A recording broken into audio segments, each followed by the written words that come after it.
Oh, heck, this little hill, I'd be gasping for air right now. 4 months ago, this would have been impossible for Michael Pace. I put in more miles on my bike than I do in my car.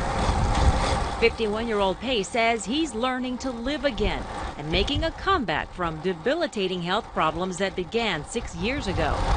What were the symptoms you had? Basically, as the day went on, I became really just worn out. I didn't have a lot of energy, and I just felt like I was mentally foggy. He says from there he deteriorated even more. I developed a metabolic disorder where my muscles didn't process energy properly. Tell them, guys, we need you to get out there like today. For this former champion triathlete who owns his own bike shop and led a life full of exercise, the change was drastic. It got to a point where he was just so sick and he wasn't getting better. With his wife's support, he saw dozens of doctors all over the country. None could figure out the cause of his illness until 2 months ago. My wife comes home and tells me some crazy story about one of her girlfriend's mother who was having problems, and they said it was because of her bed. He dismissed it at the time, but by then he'd also gone to see Dr. Tom Bolte, figured it out. an internist in New York who specializes in identifying the cause of illnesses other doctors can't explain. I told him to look at things that would possibly have been introduced into his life at the same time he got sick. This is the bad boy. This is what I slept on for 6 years.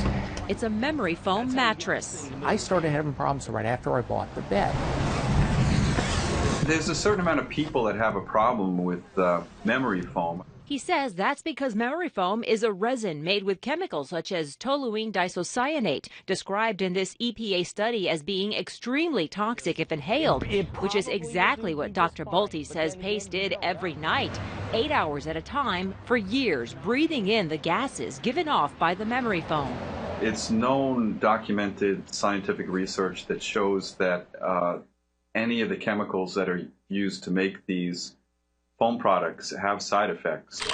According to myessentia.com, which promotes organic mattresses, the list of toxic chemicals in most memory foam mattresses is a long one. There really is no regulatory agency that says, hey, you have to prove it's safe. So there's no studies that are done beforehand. It's kind of an aftermath. It's a problem noted in a study by the Government Accountability Office, which points out the EPA lacks information on the toxicity of many chemicals.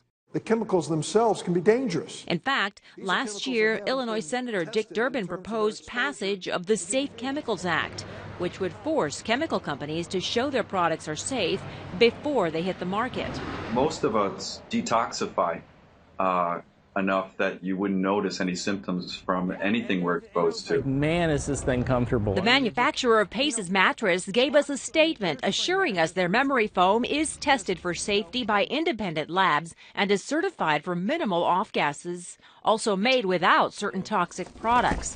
Dr. Bolte adds that Pace's health issues were likely extreme because he was prone to allergies to begin with. Okay. Still, for Pace, finally discovering the root of his problem and getting rid of it It's starting to get warm. has given him his life back. Compared to where I was, this is great. I feel like I can conquer the world again.